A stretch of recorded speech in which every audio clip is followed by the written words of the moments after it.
ગરાક નથી જોતા તો અમે વહી જઈએ. અય આનો શું ભાવ છે? જો આપણે એને કહીએ એટલે આટલું મોટું મોઢું ફાડે.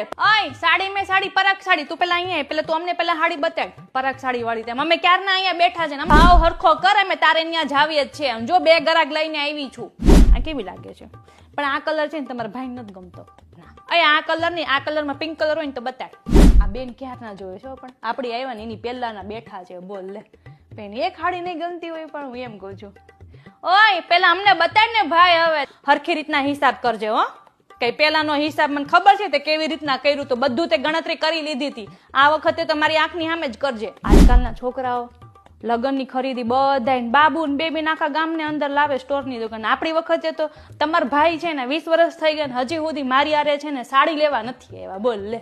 અને અત્યારના આમ જો તો ખરા, જે બાબુને ગમે ઈ જ બેબીને લેવાનું, જે બેબીને ગમે ઈ જ બાબુને લેવાનું.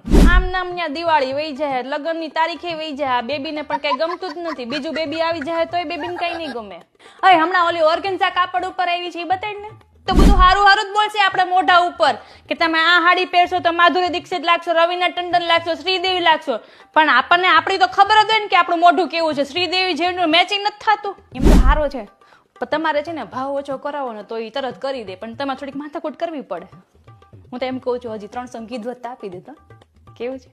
ના ના